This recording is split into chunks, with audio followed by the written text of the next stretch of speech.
At my son's funeral, when the flowers had not even wilted, his ex-wife, who abandoned him 15 years ago, walked in and claimed the $24 million he left behind as if it belonged to her.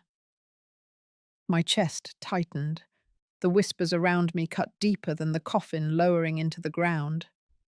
I stood there, torn between grief and fury, realizing this betrayal was not just against me but against my son's memory. What followed would tear apart every mask in that room and leave no place to hide. At my son's funeral, when the flowers were still fresh and his favorite hymn had barely finished echoing through the church, she walked in. Veronica Pike, the woman who left him 15 years ago without a single word of goodbye, without a dime of support, without attending a single hospital visit when he was sick. She stepped through the chapel doors in 4-inch heels, a sharp black dress, and a smirk that froze the entire room. Then she spoke, loudly, clearly, like she had rehearsed it. "I am here to claim what belongs to me, the $24 million estate my husband left behind. As his lawful wife, I have every legal right to it." I could feel the air get sucked from the room. Some people gasped, others turned to each other, stunned. But me? I just stared at the coffin. My son's name was carved into the brass plate, shining in the soft candlelight. He hadn't even been in the ground 10 minutes, and she was already clawing at what was left of him. It wasn't sadness that hit me, not at that moment. It was heat, rising in my chest, tightening in my neck, a quiet fury that sat heavy behind my ribs. I didn't turn to look at her, not yet. I kept my eyes on the casket and pressed my palm flat against the fabric of my dress to stop it from shaking. My late husband used to say I had the patience of a stone wall. That day, I needed it. Veronica's lawyer stood next to her, young and nervous, flipping through some papers in a blue folder. I could hear his voice tremble as he mentioned marital status, survivor rights, and some clause in a policy he hadn't read carefully enough. He didn't even know she had signed away every right she had in their divorce settlement all those years ago. I looked to my left. Ruth Calder, my lawyer and the only other person who had known what was coming, gave me a small nod. She was already pulling a folder from her bag. Not the time yet. Just wait. Across the aisle, the whispers had begun. Veronica's entrance hadn't just shattered the silence. It had shattered the illusion of peace. Mourners shifted uncomfortably in their pews. Some looked down. Others stared at me, waiting, as if I would fall apart, as if I would break. But I didn't. I slowly turned to face her. She didn't flinch. Her eyes met mine with the cold confidence of a woman who thought she had won. She raised her chin, clearly proud of herself. Maybe she expected me to cry, to beg, to argue right there in front of the altar, but I didn't move. And maybe that rattled her, because her voice grew louder. "I am not here to fight. I am here to collect what is legally mine."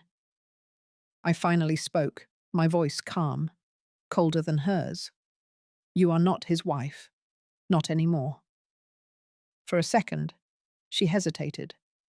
Her lawyer whispered something, flipping a page, but I could see it in her face. She had hoped I didn't know the law. She had hoped I would be too distraught to react. She thought this funeral was her stage and that I would be too broken to push back. Then Ruth stepped forward, silent as a shadow, and handed the church's officiant a copy of the divorce decree, stamped, sealed, notarized. Full waiver of future claim to assets, finalized over a decade ago. I didn't need to say anything else. The truth was in ink, and the hush that followed was louder than any shouting could have been. Someone coughed. Someone else muttered, "Lord help us." Veronica stood still, lips tight, eyes darting across the pews. She was waiting for someone to speak up for her. No one did. And I stood there, not triumphant, not smug, just steady. I had spent 15 years raising my son alone after she left him with nothing but medical debt and heartbreak.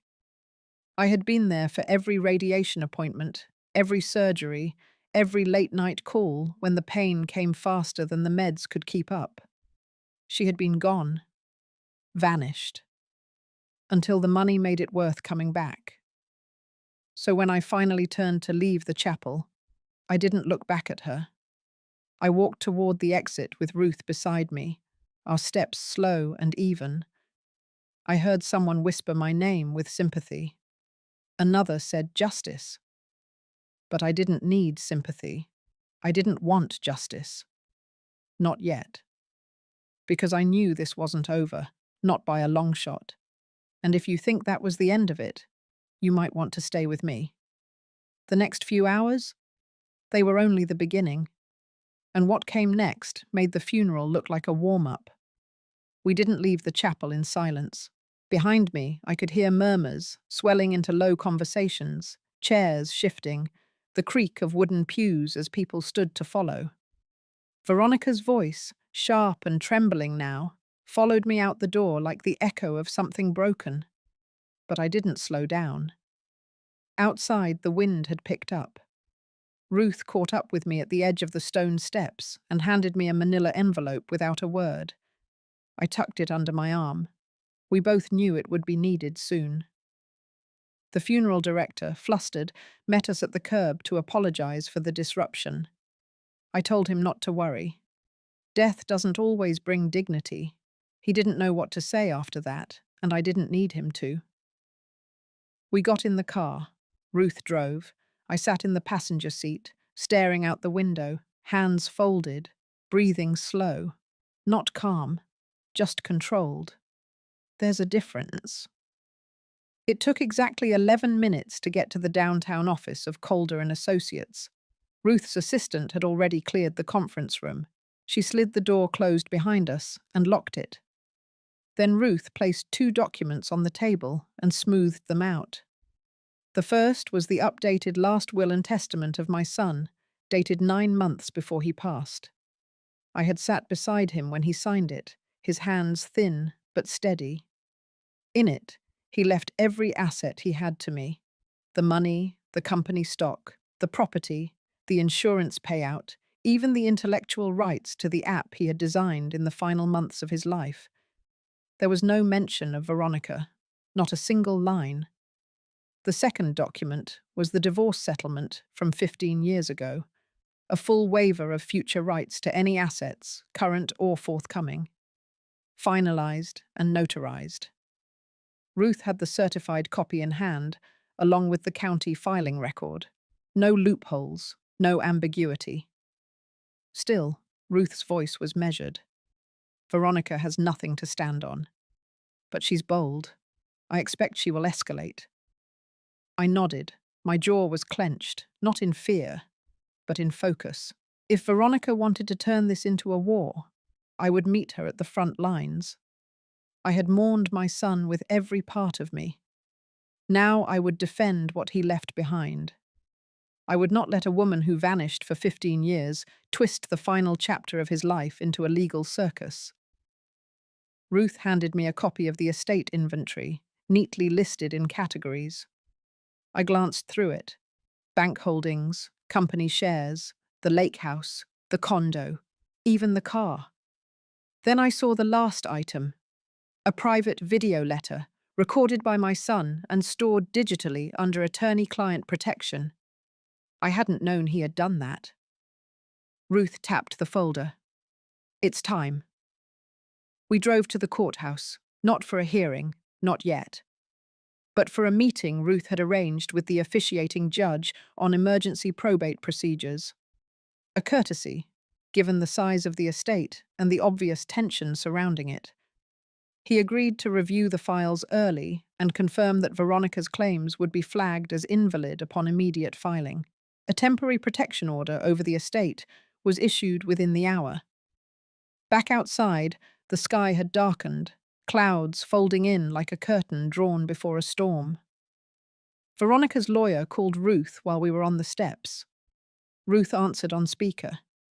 His voice cracked as he asked for a meeting to discuss possible joint resolution. Ruth replied that all conversations needed to be in writing and that Veronica's interference at a religious service would be included in any formal response. I didn't speak during the call. I didn't need to. I had spent years being silent for the sake of peace, for my son, for family. That time had ended the moment Veronica said $24 million in front of his coffin. That evening, back home, I opened the private video letter. He was sitting in the chair by the window, the one we used to read next to when he was a boy. His voice was calm, his tone clear. He spoke about the foundation and he wanted me to build. The community scholarships, the memorial garden behind the tech lab. He spoke about me, about the way I had stood by him, about the strength he hoped I would keep showing even after he was gone. Then, near the end, he said something I will never forget. If she comes back, I need you to stand your ground, not just for me, for yourself. She walked away from me. But you, Mum, you never did.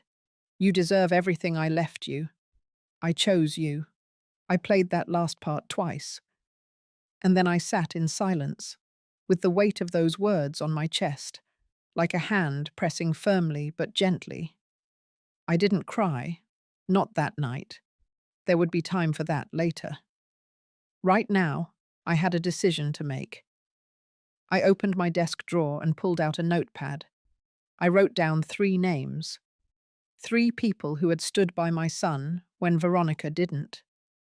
3 people who had witnessed things, known things. One of them had access to hospital records. Another had archived the development contracts. The third had personal emails that were never released. This wasn't about revenge. It was about protection. I would not let her rewrite his story. Not while I had breath in my lungs. Not while I still had his voice in my ears. It had begun at the funeral. But by morning, this would become something else entirely. By the next morning, word had spread. Not about the money. That would come later. But about what happened in the church. About Veronica's entrance. About the confrontation. About the silence that followed. My phone rang before sunrise. Old neighbors, distant cousins, people I hadn't heard from in years, calling to ask how I was holding up. But underneath the concern, I could hear something else. Curiosity, hesitation, a faint, questioning tone in their voice, like they weren't sure what side of the story they believed yet. I didn't return the calls. I sat at my kitchen table with a cup of black coffee and watched the sky lighten over the backyard.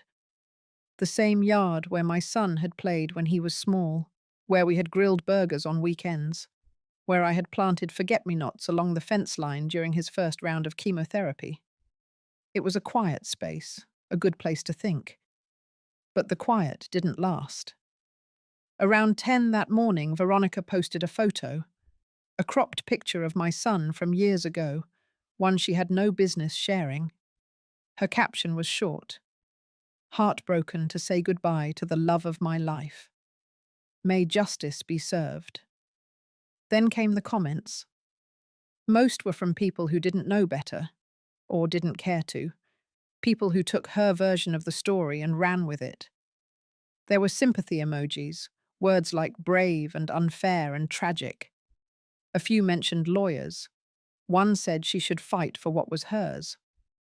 That was the moment it changed. I had already expected a legal fight. I had already secured the documents. But this was something different. This was public. This was image. And if I had learned anything over the past decade, it was that people believe what they see first, even if it's a lie. I texted Ruth.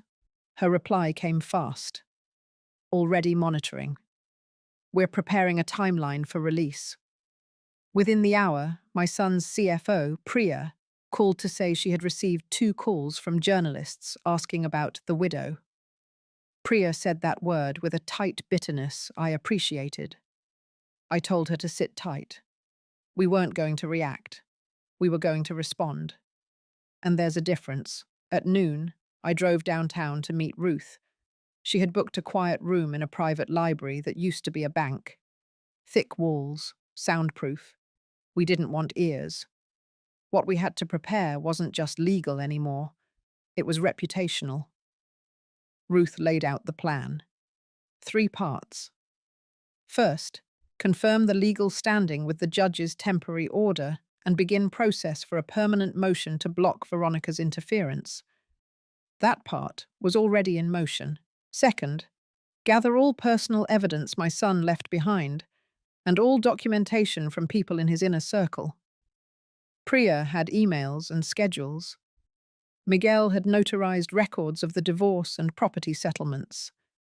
Daniel, the ICU nurse, had a written statement about the final week, including the visit Veronica never made. Third, prepare for the event.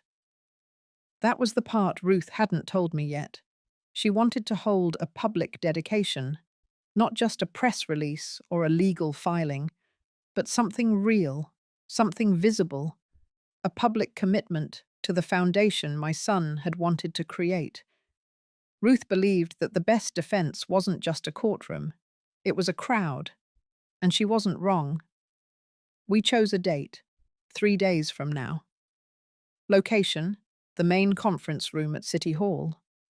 The mayor had already expressed support for the foundation months earlier, when my son was still alive and quietly laying the groundwork. We still had the letters, the permits, everything he had arranged. We were simply continuing what he started. But I wasn't interested in staging a spectacle. I told Ruth this had to remain centered on him, not her, not me. The cause, the mission, the community impact. That's what mattered.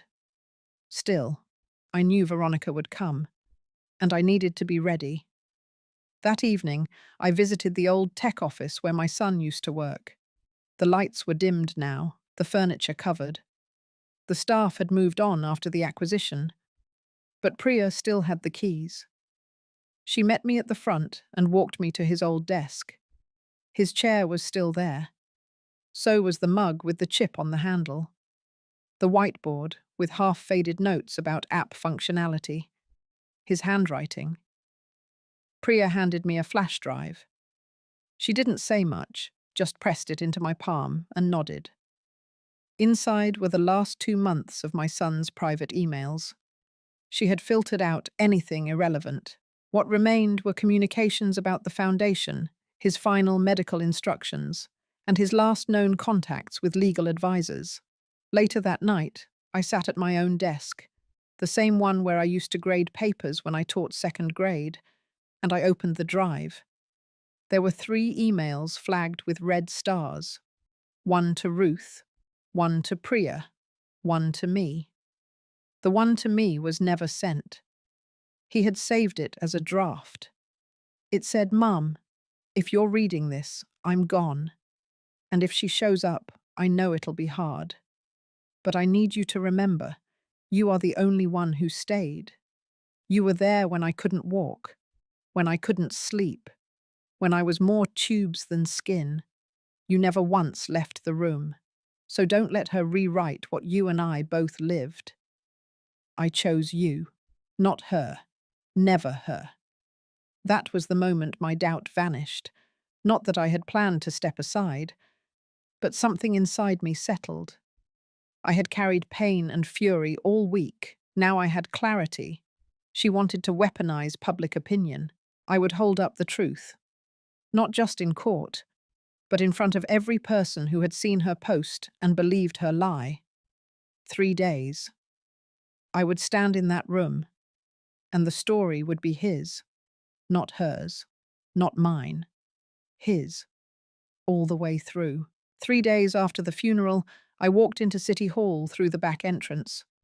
Ruth had arranged it that way. Less noise, fewer eyes. The auditorium was already filling with people. Local press, tech investors, community leaders. The mayor's office had confirmed attendance, not to make a speech, but to show support. That mattered more. The event was simple on paper. A dedication, the public launch of the Holbrook Memorial Foundation. But we all knew it was more than that. It was a message. The chairs were arranged in rows, facing a projection screen. A banner hung near the front. A legacy of purpose. My son's face was on the program, smiling in that quiet way he always had when he was proud but didn't want attention. That smile would speak for him now. Ruth and Priya handled the press check-in. Miguel was stationed by the side table with legal binders. Daniel, the nurse, had volunteered to help escort elderly guests. Everyone had a role. Everyone understood the stakes. At 10:02 a.m., the doors closed. At 10:05, Ruth stepped up to the podium and tapped the mic once. She didn't smile. She wasn't here to charm anyone. Good morning. We are here to honor the vision and values of a man who lived with quiet brilliance and left behind a plan for impact. What you will see today is not about loss. It is about intention, about clarity, about truth. She stepped aside, and the lights dimmed. The screen lit up with a video. It was dated 5 weeks before his death. My son sat in a chair, shoulders a bit slouched, eyes tired but focused. The background was his home office, the one filled with books and plants and pictures I knew by heart. His voice came through steady. If you are watching this, then I'm not around anymore. But I wanted to explain, in my own words, why I made the choices I did. I didn't want confusion. I didn't want arguments. I wanted the truth to speak for itself. He went on to describe his illness, his hopes for the foundation, his decision to leave his assets to me, and only me, his reasons, not emotional, not vengeful, just measured. She left, he said plainly. When I needed her most, she was gone. And when I built something worth returning for, she came back. I cannot allow that to define my legacy. I am choosing the person who never left. The room was silent when the video ended. No coughing, no fidgeting, just stillness. I stood, not because I wanted to, because I had to. I walked slowly to the podium. I had spoken in classrooms for 30 years. I had given eulogies and birthday toasts and retirement speeches. But this moment was different. This was not about celebration. This was about line drawing. I thanked everyone for being there. I acknowledged the mayor's presence. Then I read the names of the first scholarship recipients. I read the names of local schools receiving STEM grants. I outlined the emergency medical relief fund that would carry my son's name. The audience listened closely. No one interrupted. Then I addressed the situation directly. Some of you may have seen posts online, heard rumors, read comments. I will not respond to gossip. I will respond with evidence. Priya dimmed the lights again. The screen showed emails from my son, labeled, dated, verified, communications with Ruth, with Priya, with me. They documented his intentions, his revised estate plans, his cancelled insurance beneficiary designations. Everything, the foundation of facts. Next came scanned legal documents, the divorce decree, the settlement agreement, the waiver of rights. Highlighted in yellow, the line where Veronica had signed her full consent to relinquish any future claims. Then, the last slide. A screenshot of an email Veronica had sent to a close friend 6 weeks before the funeral. The message had been forwarded anonymously to Ruth's office. In it, Veronica wrote, "I don't care what it takes. I'm going back to get what should have been mine. He owed me, and if his mother wants a war, I'm ready. I looked at the audience. That was her story. This is mine.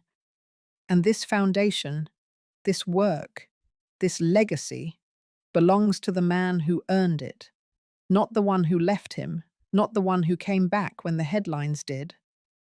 A few people clapped, then a few more. By the time I stepped back from the podium, it was a full room of applause. I didn't smile. I didn't bow. I just nodded once and returned to my seat. Veronica was there. I had seen her arrive late. She sat in the back row, sunglasses on, lips tight. When the lights came back on, she stood and left. She didn't make a scene. She didn't speak. But her heels clicked loud against the floor as she exited, like she wanted to be heard, like she wanted someone to chase her. No one did. Ruth leaned toward me. She's going to retaliate. I didn't reply. I didn't need to. She would try, and we would be ready. After the event ended, people came up to me, shook my hand, told me stories about my son, stories I hadn't heard before. A classmate from college, a mentee from a tech incubator, a father whose child had received free tutoring from the app my son had built in his final year. That afternoon, a photo from the event hit the news. Me standing at the podium, one hand on the lectern, the other holding the program. My son's face beside me on the screen. The caption read, "A mother protects her son's legacy." And that's exactly what I had done. Publicly, clearly, without shouting, without rage, but with every fact sharpened like a blade. It wasn't revenge, not yet. But it was the beginning. The next morning, I woke to silence. No new texts, no missed calls, no emails from Ruth. But I didn't mistake the stillness for peace. It was the kind of silence that comes before something breaks. At 8:30, Ruth sent me a single message. Stay off social media. Her tone was always controlled, but I could feel the urgency behind those 4 words. I obeyed, but I didn't have to wonder long. Priya called 30 minutes later. She didn't waste time. Veronica posted something. Video clip. Spliced edits of your son. Out of context. Makes it sound like he regretted changing the will. She added her own voiceover. I closed my eyes and took a long breath. The event at City Hall had shaken her. Now she was fighting dirty. That afternoon, Ruth and I met again in the same private room at the old bank building. She had already downloaded the clip, backed it up, transcribed it, and had a team verifying its edits. There was no full footage to match, no record of those words in any raw files. It was fabrication, but it was subtle enough to fool people who wanted to believe her. Ruth turned the laptop screen toward me and pressed play. My son's voice came through, but the sentences were clipped, phrases rearranged, pauses removed. He sounded unsure, weighed down. Then Veronica's voice layered in.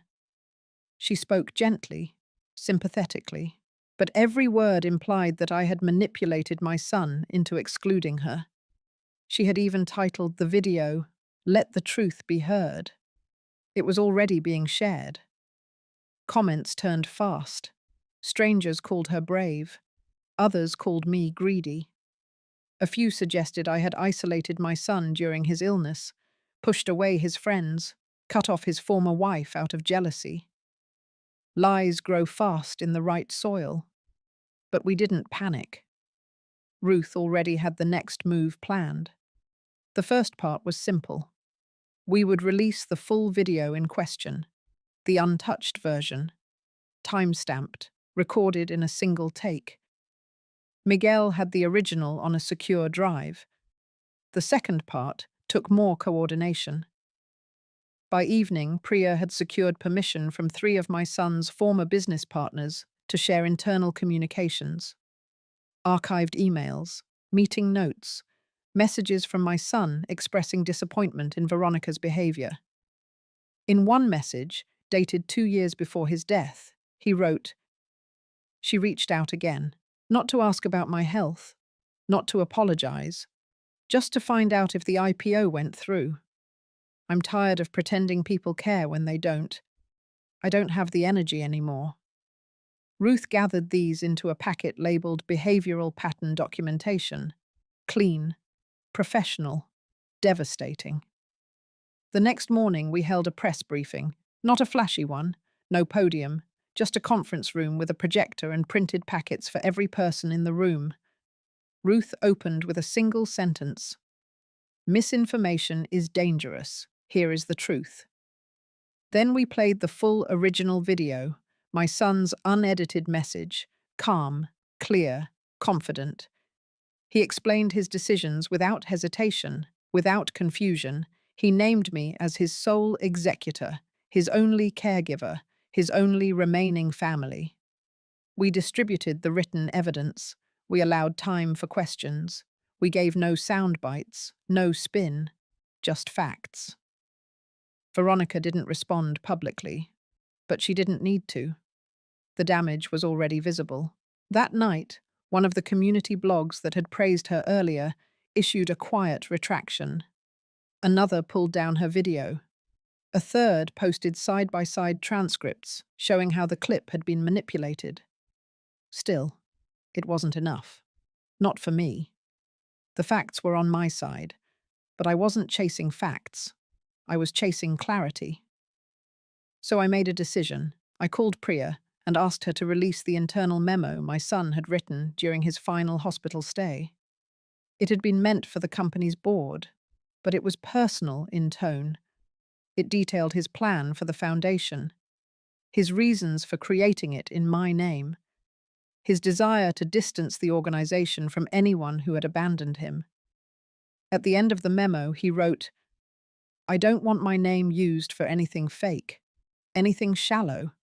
If people are going to remember me, let it be for what I actually did, and who actually stood by me."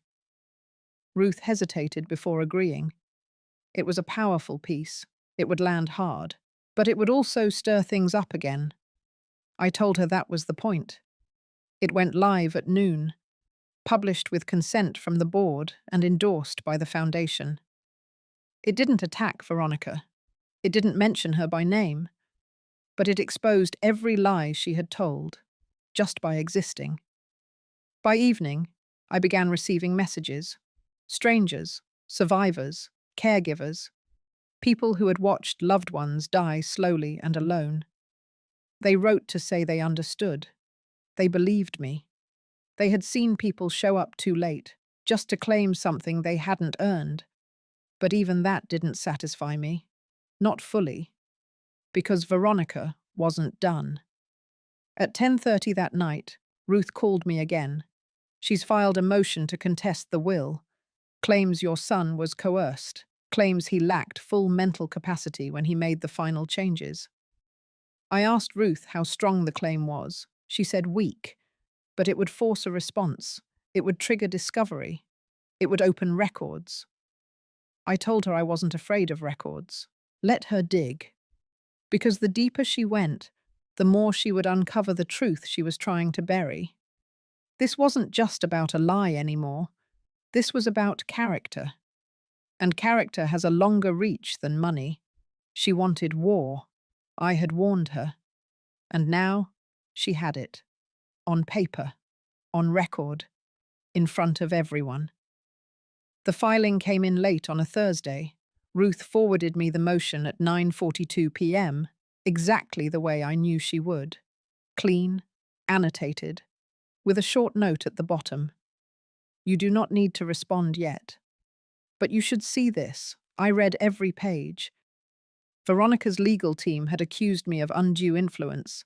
They claimed my son had been emotionally manipulated, that I had isolated him, that I had coerced him into rewriting the will when his mind was clouded by medication and illness.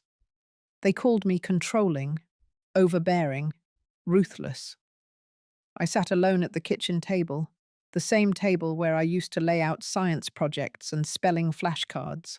The same table where I had once shaved my son's head after his first round of chemo, trying to make him laugh as the hair came out in clumps. Now that table held an accusation that I had stolen from him, bent him to my will, used his pain to my benefit. I let myself feel it. Not the anger, not yet. The grief. It settled in my chest like something old returning, something with weight, something I thought I had already made peace with. But it came back that night, because to read that motion was to relive every hour I had sat beside him. Every time I had held a vomit bag in one hand and his fingers in the other. Every time I had pressed the morphine button when the nurse didn't come fast enough. They called me ruthless. But they weren't there when I read to him through the nausea, when I changed his sheets at 3 in the morning, when I massaged his feet so he could sleep. They weren't there the night he woke up screaming and couldn't remember what year it was. They weren't there the afternoon he asked me, clearly and with full breath, to make sure she never got a penny. I was. So I let the weight sit. I didn't fight it. I didn't push it away. I poured myself a glass of water. I sat still. I let the words wash over me, and I remembered exactly who I was. Not the woman they described on paper, but the mother who stayed. The next morning, I met Ruth at her office. She had already drafted our initial response. But before we filed anything, we sat in silence for a while.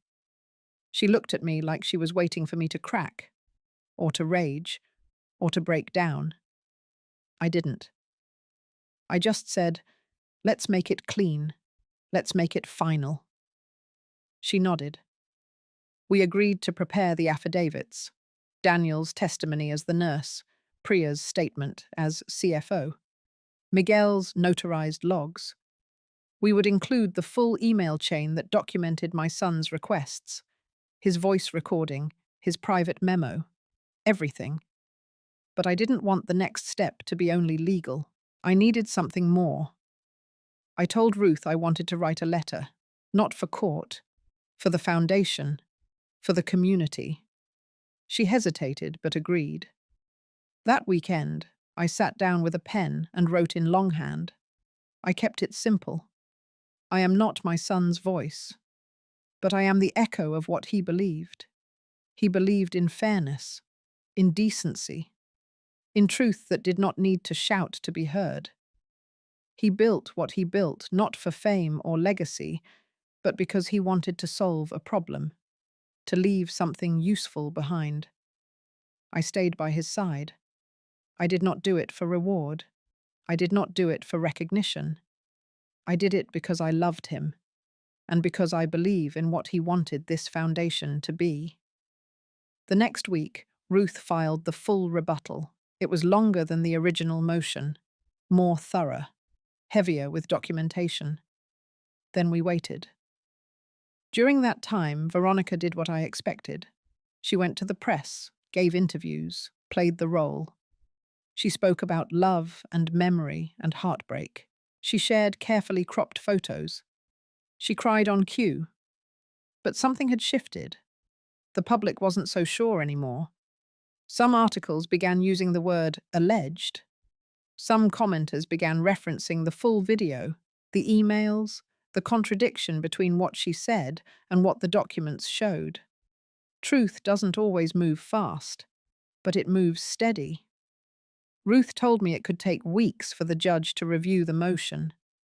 She warned me that Veronica might push for a hearing, might try to delay things, might try to drain us with time. I told her I wasn't worried, because I had already waited through worse. I had waited through blood tests and scan results and the sound of machines beeping in the middle of the night. Waiting for court dates and paper reviews didn't scare me. Not like watching your child fade by inches. During those days, I stayed busy. I spent mornings at the foundation office, reviewing grant proposals, meeting with the new director, setting up scholarship panels. I made sure the work moved forward. I kept my hands busy so my heart would not stay clenched. One afternoon, while I was reviewing budget reports, a volunteer walked in with a letter. It was handwritten. No return address. Inside was a simple message. You are not alone. I believe you. I watched my sister get taken apart by someone like her. Thank you for speaking up. There was no signature, just those few lines. But it reminded me that what we were doing was not only about property or inheritance. It was about setting the story right, not with fire, but with focus, not with volume, but with proof. That was what she never understood. She thought power came from noise. But I had learned that power, real power, comes from consistency. And I would be consistent, all the way through. The ruling came on a Wednesday morning. It was quiet, not televised, no camera crews, no headlines screaming justice or fraud. Just a notification from Ruth that the court had issued its decision. She had forwarded the official copy to my inbox. 212 pages. I read every one. The motion to contest the will was dismissed in full. No trial, no hearing. The judge had found the evidence clear. My son had been of sound mind. He had made his decisions deliberately. There was no sign of coercion, no manipulation, no external pressure. Veronica's claims were described as unfounded, speculative, and in several instances, intentionally misleading. That last phrase mattered most. Intentionally misleading. In court language, that meant more than just losing. It meant exposure. It meant vulnerability. It meant consequences. The next step moved faster than even Ruth expected. Within 48 hours, the court ordered a hearing to review potential sanctions against Veronica's legal team. Misuse of process, abuse of system, attempting to mislead a probate court with altered materials. The hearing was scheduled for the following week. I didn't plan to attend at first. I had told myself the dismissal was enough, that I didn't need to see the fallout, that I had what I came for. My son's wishes protected, his legacy intact. But 2 days before the hearing, Ruth called. She said Veronica had submitted a last-minute request. She wanted the hearing closed to the public, claimed emotional distress, claimed it would harm her reputation, claimed it would interfere with her ability to seek work and rebuild her life. The judge denied her request. That's when I decided I would be there. I arrived early, sat in the back row. The room was small, no media, just the parties, their lawyers, and a few court staff. Ruth sat beside me, her posture relaxed but alert. Veronica entered 5 minutes before the start, dressed in a navy suit that was too polished for the setting. Her hair was pulled back. Her eyes didn't scan the room. She knew I was there, but she didn't look at me. The judge entered. The hearing began. No drama, no theatrics, just a slow, methodical breakdown of what had happened. They reviewed the motion Veronica had filed, the video she had posted, the way it had been edited, the affidavits that contradicted her version of events, the financial records, the legal history, her pattern of communication with people close to my son, the timing of her appearance, her social media statements before and after the funeral. They pulled it all apart, piece by piece, thread by thread. And when they were done, it was bare. No support, no defense, no ground left to stand on. Her lawyer attempted to argue that she had been misled, that she hadn't fully understood the risks, that she had acted out of grief. But the judge stopped him. The grief of losing a man you abandoned does not excuse the manipulation of this court. His words, not Ruth's, not mine. The judge then turned his attention to her lawyer's conduct. He asked about the origin of the edited video, about the decision to file the motion without disclosing the full estate documentation, about the statements made to the media that implied there was a pending investigation into me. No answers satisfied him. By the end of the hearing, it was clear. Sanctions were recommended. Veronica's lawyer would face formal review from the state bar. Veronica herself would be required to pay legal fees associated with the response to her motion. The amount was steep. The court issued a freeze on her accounts, pending collection. It wasn't jail. It wasn't scandal. But it was the legal version of a reckoning. I watched her face as the judge read the decision aloud. Her expression didn't change. Not once. But her hands moved, tightening, untightening, one after the other. When the judge adjourned the hearing, Ruth and I stood. We didn't approach. We didn't linger. But as we walked toward the exit, Veronica turned just slightly, not enough to make eye contact, but enough for me to see the hollow look in her eyes. She had walked into this, thinking she could bend reality. She left with her name in court records, her finances locked, her story shredded. That afternoon, Ruth sent out a statement to the Foundation's press contacts. Brief, professional. The Holbrook Foundation respects the court's findings and remains committed to carrying forward the mission defined by its founder. We consider this matter resolved. No triumph, no spike in tone, just finality. I sat in my garden that evening, alone, the same bench where my son once sat after his first clean scan, and I breathed in the quiet. Not peace, not yet, but quiet. The kind that comes after a door has been shut. The kind that says you made it through something, and nothing needs to be said anymore.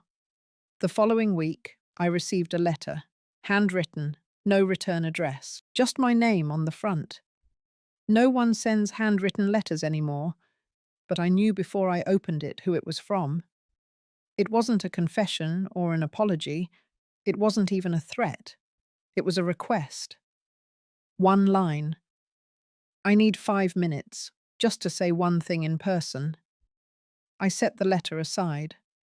Let it sit on my nightstand for 2 days. I didn't show it to Ruth. I didn't call anyone. And then, one afternoon, I called the number she scribbled at the bottom. I told her to meet me at the public greenhouse on Sycamore Street. Midday, neutral ground, no cameras, no eyes. When I arrived, she was already there, sitting at a bench near the orchid section. That felt almost deliberate. Orchids don't beg for attention. They sit quietly and command it. I approached slowly, sat down beside her. There was space between us. Not a word passed between us for nearly a full minute. Then she spoke, not with an apology, not even a soft tone. Her voice was clipped, measured, but not cold. She said she was angry, angry that she had been written out of her own history, that the world remembered her only as the woman who left, that my son had moved on without her and found meaning elsewhere. She said she had thought that maybe, just maybe, she could reclaim a piece of that story by stepping back in when he was gone. Not for money, she said, but for relevance, for image, for the right to not be forgotten. I didn't interrupt. I let her speak. Then I looked at her, and I told her the truth, that being forgotten was not a punishment. It was a consequence. You disappear from people's lives when you choose to disappear from their pain. My son had spent the better part of a decade healing from what she left him with. His dignity wasn't a prize. It was earned, with grit, with nights full of silence, with friendships forged from scratch, with a kind of quiet strength that never made the papers. I reminded her that legacy isn't built through drama, it's built through presence, through staying, through showing up when there is nothing to gain. She looked away. Her jaw was tight. Her fingers clenched the edge of the bench. Then she said she had no plan left. that the court orders had wiped out what little she had, that she wasn't here to ask for help, but she didn't know what came next. I believed her, not because I trusted her, but because desperation has a sound, and I had lived through enough to recognize it. I didn't offer her comfort, but I didn't add cruelty either. I stood, told her to take care of herself, told her this would be the last time we spoke, that if she ever approached the foundation, the board, or my family again, I would respond with the full force of law. Her mouth opened slightly, like she wanted to protest, but she didn't. She just nodded once, slow and almost imperceptible.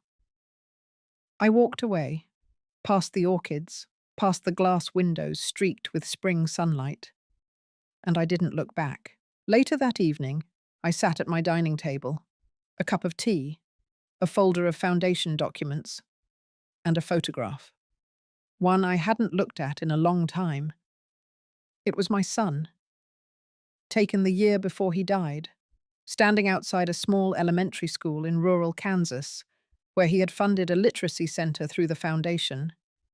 He wasn't smiling, but there was something solid in his posture, a calm certainty in the way he stood, surrounded by children who didn't yet know the weight he carried. I studied that photograph, and for the first time in a while, I didn't feel the ache of grief. I felt something else, a kind of gratitude, that he had been able to build something that couldn't be stolen, edited, or twisted. A legacy that had nothing to do with money and everything to do with choice. I leaned back in my chair, closed the folder. The house was quiet, but not the same kind of quiet as before. Not the hollow kind. This was different.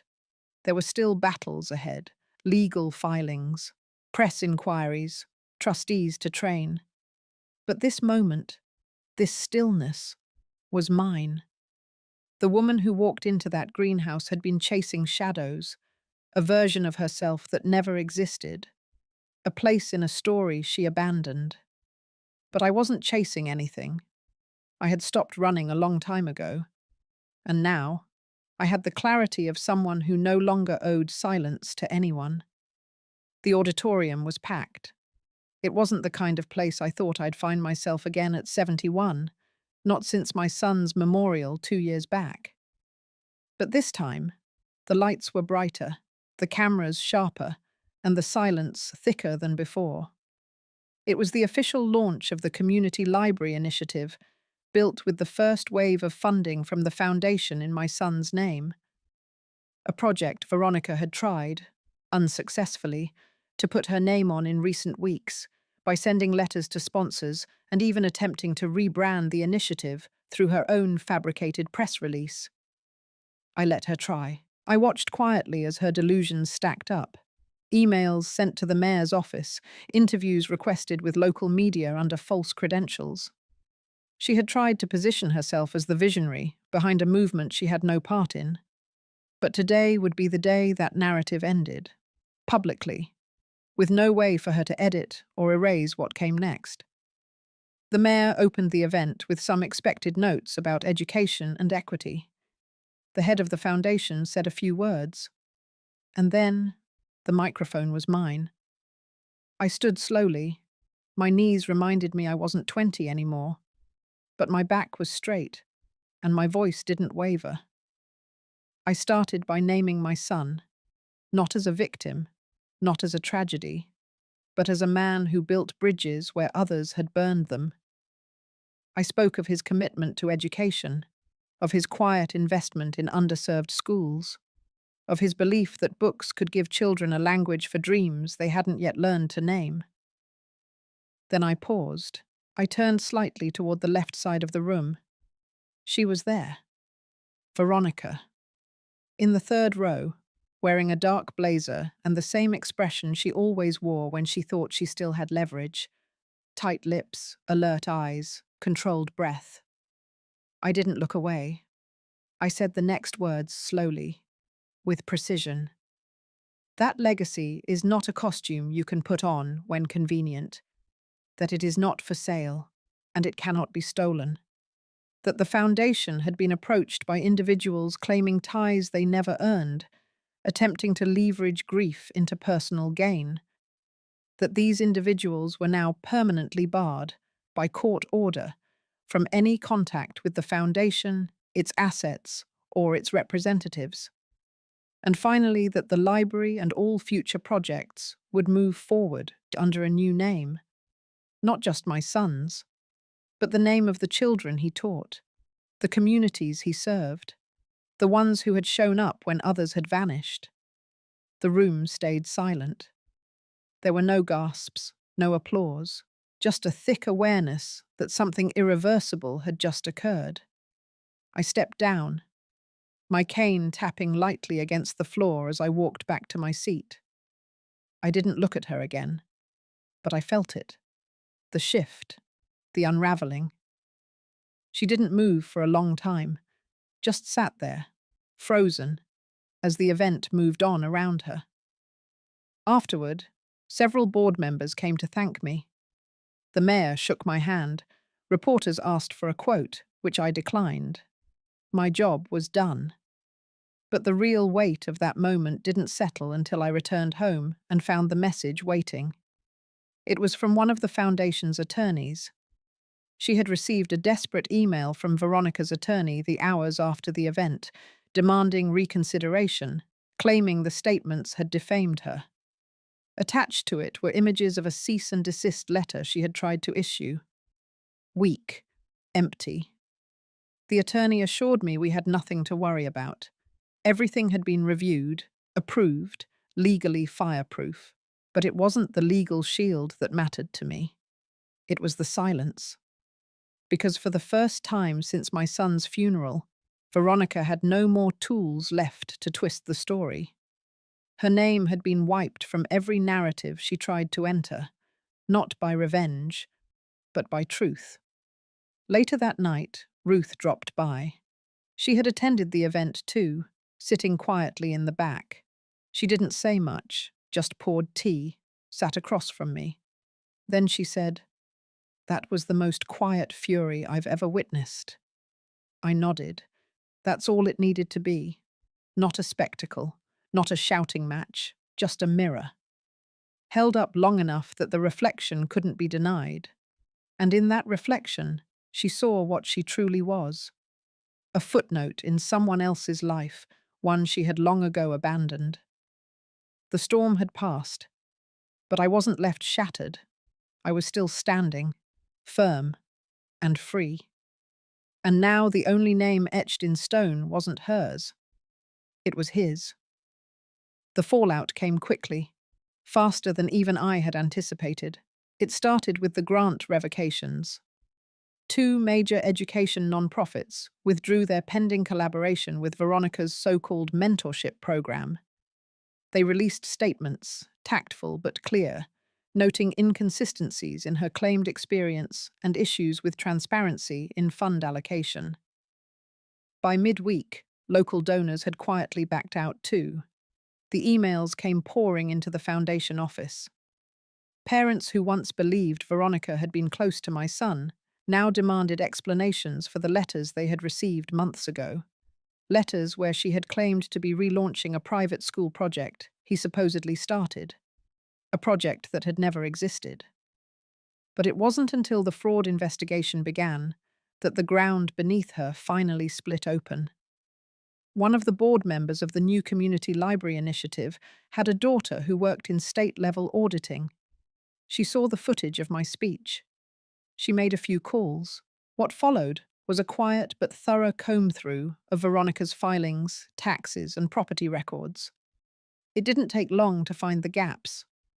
Unreported income, invoices sent to shell non-profits that redirected funds to a personal account under her cousin's name, a 2-year trail of ghost donors and cash events with no itemized expense logs. It escalated from suspicion to subpoena, and Veronica knew it. I didn't gloat. I didn't send her letters or make any calls. I didn't need to. But I did read the report when it reached me. 17 pages long, listing every maneuver she had tried to make behind the scenes. Every lie, every forged affiliation, every time she had pretended to be acting on behalf of my late son, just to siphon off sympathy or cash. She was stripped of her rights to operate any non-profit entity in the state, fined heavily, her personal accounts frozen pending investigation, her passport revoked, and the real weight came with the public filing. Her name, her misdeeds, her fabricated legacy, all printed plainly on official state documents. By the second week, the news had hit the local press. Her name trended on social media, but not with support. It wasn't outrage either. It was silence. No one came to her defense, even her own daughter, my granddaughter-in-law, a quiet girl named Camille, who had stayed out of the feud, released a brief statement online, clarifying that she had been estranged from her mother for years and had no involvement in any of her actions. It broke whatever remained of the illusion Veronica had wrapped herself in. She wasn't the widow of a fallen hero. She was just a woman who left a marriage, abandoned a child, and returned only when money reappeared. One morning, Ruth handed me an envelope. No return address, inside a photo, crumpled, old. It was of my son, maybe 6 or 7, a school play. Veronica was in the background, barely visible, but it was enough to see she had once stood near him, at least once, long before everything crumbled. Underneath it, a note, handwritten. I didn't read it at first. I kept it on the counter for 2 days, untouched. Then quietly I opened it. It was not an apology. It was a plea, a single sentence. "You've taken everything. I have nowhere left to go." I folded it back, placed it beneath the picture, and tucked both into the back of a drawer I rarely opened. There was no satisfaction in her collapse, no joy in her isolation. But there was clarity. A person who builds her life on lies cannot blame others when the truth knocks everything down. Later that week, I received a call from the city office. They wanted to offer me a place on the advisory council for senior outreach programs. A part-time position focused on helping older women navigate financial decisions, legal protection, and family conflicts. Apparently, my story had quietly reached more ears than I realized. I accepted. Not for visibility, but for continuity. Because when I sat across from those women, those quiet faces with tired eyes and gentle hands, I saw versions of myself. Version that still wondered if silence was the safest route, if forgiveness meant erasing the offense, if dignity was something they had to trade away in exchange for peace.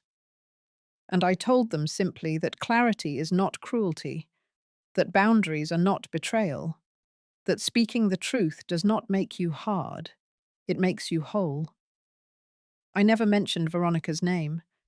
She had become irrelevant to the work, not forgotten, but no longer the shadow standing in my doorway.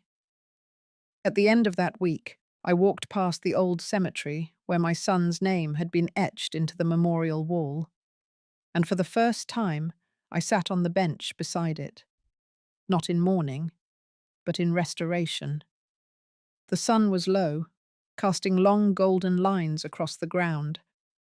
I leaned back, closed my eyes, breathed. There was no vengeance in my chest, no fire left in my throat. Only space, quiet, sacred space. And I knew that whatever came next, it would begin from here. I didn't expect to see her again, but life, in all its twisted symmetry, had other plans. It was a Thursday afternoon in early spring when I saw her outside the courthouse. Veronica. She was standing on the far side of the sidewalk, just past the bench near the parking lot. Her coat was too thin for the wind. Her hair pulled back in a loose, uneven twist. No makeup, no mask, just her face. tired, raw. I had just finished giving a short presentation at the community safety panel, outlining new resources for older citizens at risk of financial abuse. On my way out, I stopped by to drop off paperwork for the new outreach initiative. The timing, it seemed, had been orchestrated by some invisible force. Our eyes locked. She didn't move. Neither did I. There was no crowd, no cameras, just two women on opposite ends of a story that had unraveled far too long. She walked toward me slowly, hesitant steps, like she didn't know if her legs would carry her all the way. Or maybe she was hoping they wouldn't. When she finally stood in front of me, she didn't speak, just looked at me. Not with fury, not with apology, just a quiet, hollow kind of ache. "I'm not here for a second chance," she said eventually. I waited. "I just wanted to look you in the eye, one last time." I nodded.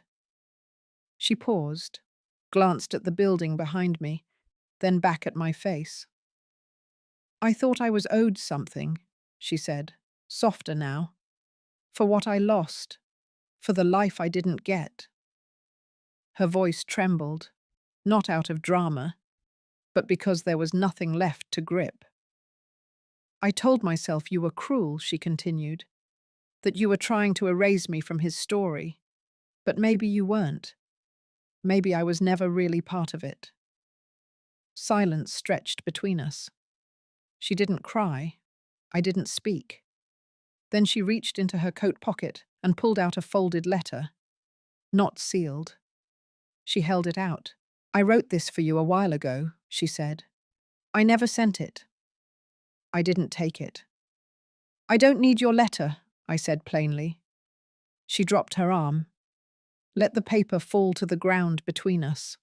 And that was that. No tears, no dramatic exit.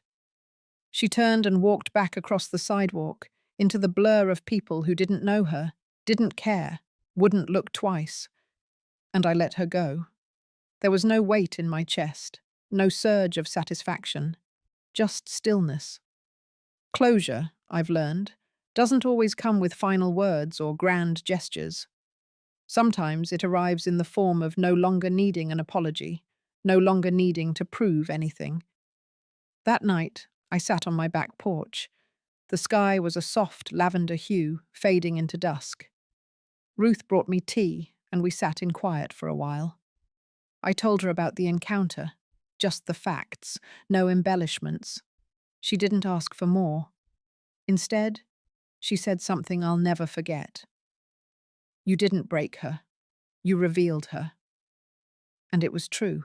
Veronica had crafted her downfall with every lie she thought would never catch up to her. I had simply refused to play the role she had written for me. Later that week, the last batch of letters from the foundation arrived. Some were handwritten, others typed. Messages from women across the country who had heard my story, through the community bulletin, through quiet circles of conversation, through whispers passed between neighbors. They didn't ask for money. They didn't ask for advice. They simply shared stories of betrayal, of stolen pensions, of children who took and took until there was nothing left. But woven through their grief was something else. Resolve, a quiet, flickering determination to draw lines, to reclaim space, to speak, even if their voices trembled. I answered every letter, sometimes with just a sentence, sometimes with pages. I didn't preach, I didn't console, I simply acknowledged them. And in that exchange, something shifted. This wasn't just about me anymore. It wasn't even about Veronica. It was about the quiet war too many women had fought behind closed doors, believing they were alone. They weren't. I wasn't. And somehow that was enough. That was the real justice, not just the headlines or court filings, but the ripple effect, the quiet revolution happening one conversation at a time. By the end of the week, I filed the last of the grant approvals. signed off the final forms for the spring workshop series, set aside the voice recorder for next month's testimonial interviews. I didn't look back, not because I was running, but because I was finally walking forward, without weight, without war, just with the knowledge that I had told the truth and survived it. The next spring, I planted roses, not the delicate kind that curl in on themselves after a single gust of wind, but the thick-stemmed climbing ones, meant to hold their own through sun and storm. I chose a deep crimson for one side of the porch, and a pale ivory for the other. The balance pleased me. Fire and grace, strength and peace, I needed both. By then the house was quiet again, not empty, just quiet in the right way, the kind of quiet you earn after a long, messy life.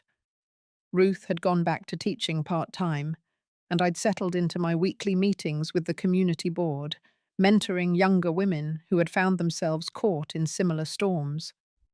I didn't tell them how to survive, I just told them they already had.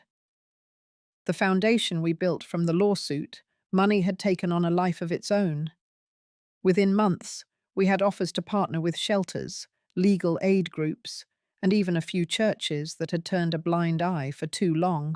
For every rejection letter I received from a glossy institution uncomfortable with our tone, I got 2 more hand-signed notes from women who finally felt seen. And I had no interest in being palatable.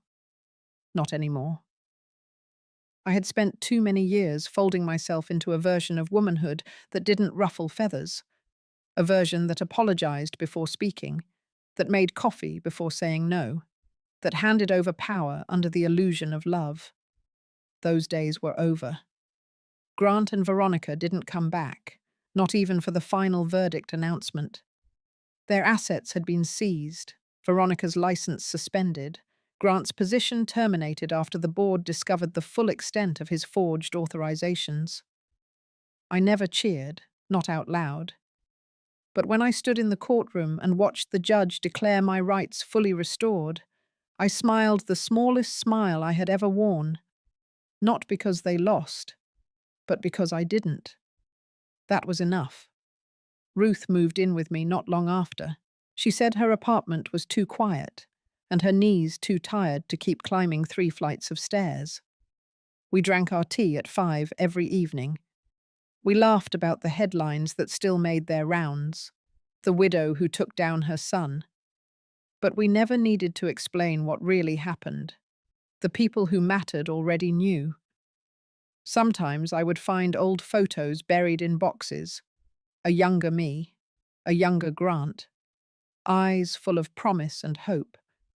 I never burned them. I never hid them. I simply placed them in the cedar chest beneath my bed, where old memories lived without needing to rise again. By summer, the roses had begun their climb. They curled around the porch rails like arms embracing a future not yet written. The neighbors stopped by more often, some with pies, some with questions, some just to sit in the shade and breathe in the peace that now lived on that hill.